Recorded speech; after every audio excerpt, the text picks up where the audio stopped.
Iran में पाकिस्तानी ज़ायरीन की बस अफसोसनाक हादसे का शिकार हो गई। हादसे में 32 पाकिस्तानी ज़ायरीन जान की बाजी हार गए, जबकि 20 से ज़ायद जख्मी हो गए।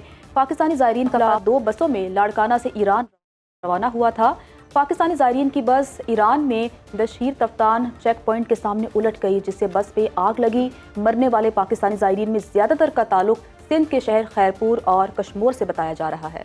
इब्तदाई तहकीकात में बस हादसे की वजह ब्रेक का फेल होना बताया गया है। ईरानी मीडिया ने बस में 50 से ज़्यादा मुसाफिरों के सवार होने की तस्दीक की है। जाए हादसा से ज़ख्मी ज़ायरीन को अस्पताल मुंतकिल कर दिया गया है। ईरान में पाकिस्तानी ज़ायरीन के बस हादसे में जाँ बहक होने पर वज़ीर आज़म शहबाज शरीफ, वज़ीर दाखिला, वज़ीर आला पंजाब, गवर्नर सिंध, अपोजिशन रहनुमा उमर अयूब और सदर मुमलिकत आसिफ अली जरदारी ने इंसानी जानें ज़ाया होने पर दिली रंज और गम का इज़हार किया है। सदर मुमलिकत ने वज़ारत ख़ारजा को मैयत पाकिस्तान लाने की भी हिदायत जारी कर दी गई हैं, जबकि पाकिस्तानी सफारत खाने की जानिब से भी इस सिलसिले में खुसूसी इंतज़ामात किए जा रहे हैं। तमाम तर जो ज़ख्मी अफराद हैं उनकी बेहतरीन तिब्बी इमदाद के लिए भी हिदायत जारी कर दी गई हैं, जबकि जाँ बहक होने वाले अफराद की मैयत पाकिस्तान लाने के लिए खुसूसी इंतज़ामात भी किए जा रहे हैं। इस सिलसिले में पाकिस्तानी दफ्तर ख़ारजा का ये कहना है कि जो भी इंतज़ामात से तमाम तर वरसा को बाखबर रखा जाएगा। एक अफसोसनाक हादसा था जिसके नतीजे में अब तक 28 अफराद जान की बाजी हार चुके हैं। फिदा सरमत मरी हमारे नुमाइंदे इस वक्त कनकोट के ज़ायरीन के अहल खाना के साथ मौजूद हैं। उनका क्या कहना है, क्या मुतालिबात हैं, फिदा बताइएगा।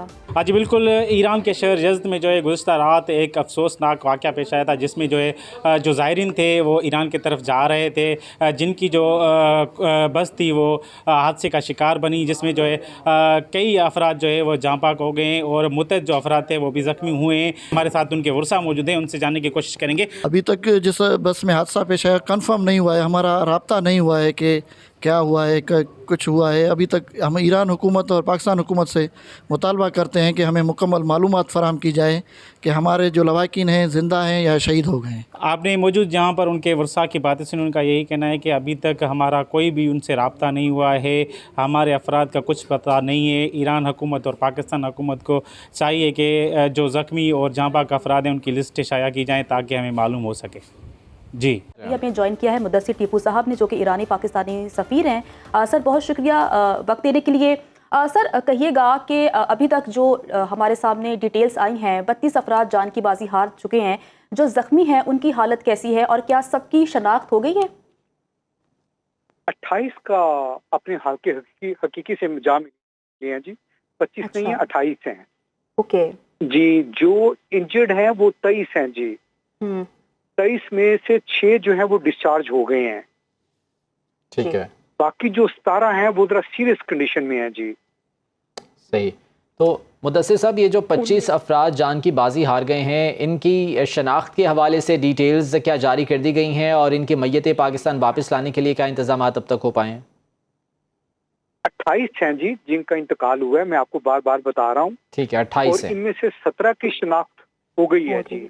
वो मैंने अपने ट्विटर पे डाल दिया उनकी डिटेल्स, जो अपने हाल के हकीकी से जा मिले हैं। बाकी ये जी लीगल प्रोसेस होता है, मेडिकल प्रोसेस होता है, हम उसके लिए पूरी कोशिश कर रहे हैं। जब वो प्रोसेस कंप्लीट होगा तो फिर इनकी जो मैयत है उसको पाकिस्तान भेजेंगे जी हम। सही। जो यहाँ पर लवाहिकीन हैं, वरसा हैं, डेफिनेटली वो अपने प्यारों के लिए परेशान होंगे, तो इस सिलसिले में क्या कोई बाकायदा हॉटलाइन मौजूद है जिस पर वो राब्ता कर सकते हैं? मैं तो जी सुबह 6 बजे का खुद फोन पे मौजूद हूँ। अभी आपने कॉल किया तो मैंने 1 मिनट में उठाया है, लेकिन हमने अपनी वेबसाइट पे, अपने फेसबुक अकाउंट पे 3 नंबर दिए हुए हैं, जिसमें अहमद शामी हैं, आफ्ताब भट्ट हैं और मोहम्मद सदीक हैं। अगर आप हमारा फेसबुक अकाउंट देखेंगे तो उस पे सबके मोबाइल अवेलेबल हैं जी। मैं खुद अवेलेबल। बताइएगा कि इस बस में कितनी खवातीन थी, कितने मर्द थे, क्या बच्चे भी ज़ायरीन का हिस्सा थे? मुझे जी खवातीन और मर्द थे, मुझे अब एग्जैक्ट नंबर याद नहीं रहा क्योंकि कॉल्स मुझे बहुत आई हैं। जो मुझे याद आ रहा है, एक जगह पे मैंने 11 खवातीन का नंबर देखा है, लेकिन मैं अपोलोजाइज, मुझे एग्जैक्टली याद नहीं है जी कि एग्जैक्ट नंबर क्या था। अच्छा सर कहिएगा कि तफ्तीश तो हो रही होगी कि आया ये एक्सीडेंट हुआ कैसे, कुछ मालूम हो सका कि किस तरह से ये हादसा पेश आया, किसकी गफलत थी? ओवर स्पीड कर रही थी और उसकी ब्रेक्स फेल हो गई। और इसमें मैं बताता चलूं जी कि ईरानी हुकूमत ने हमारे साथ बहुत कोऑपरेट किया है। ईरान के फर्स्ट वाइस प्रेसिडेंट ने यज़्द के गवर्नर को भी कॉल की है और उससे कहा है कि सारी जो सहूलियात हैं वो जो इंजर्ड हैं उनको प्रोवाइड की जाएं और जो मैयतों को पाकिस्तान भेजने का इंतज़ाम किया जाए। और हमारे 3 डिप्लोमेटिक स्टाफ मेंबर भी जल्द पहुंच चुके हैं। वो यहाँ से जी कोई 700 किलोमीटर दूर है तेहरान से, जहाँ पे ये हादसा हुआ है। और सर, हमारे एक और ऑफिसर है। अच्छा सर, कहिएगा कि जी, जी। ये प्रोसेस कब तक मुकम्मल हो जाएगा, कब तक मैयतों को वापस पाकिस्तान भेज दिया जाएगा? मैंने आपको अर्ज किया है कि ये इसमें 2 प्रोसेस है जी, एक लीगल होता है, एक मेडिकल होता है। जब तक ये प्रोसेस कंप्लीट नहीं होते मैयतों को हैंड ओवर नहीं किया जाता। हम पूरी कोशिश कर रहे हैं कि इस प्रोसेस को ऐसे तरीके से जितनी जल्दी हो सके वो किया जाए, लेकिन मैं आपको कोई टाइम लाइन नहीं दे सकता जी। ये बहुत बड़ा हादसा है, इसमें बहुत ज्यादा लोग जख्मी हैं, इसमें बहुत ज्यादा प्रोसेस कंप्लीट होने हैं। ठीक है मुदस्सिर साहब, हम आपको भी खराज तहसीन पेश करते हैं जिस तरह से आप काम कर रहे हैं और तमाम तर ज़ायरीन के साथ जो है उनके लवाहिकीन के साथ आप भी यकीनन राब्ते में होंगे। बहुत शुक्रिया आपके वक्त के लिए। मुदस्सिर टीपुर साहब सफ़ी जो कि ईरान में हैं वो हमारे साथ मौजूद थे, तमाम तर जो ताज़ा तरीन सूरत हाल है उस बारे में आगाह कर रहे थे।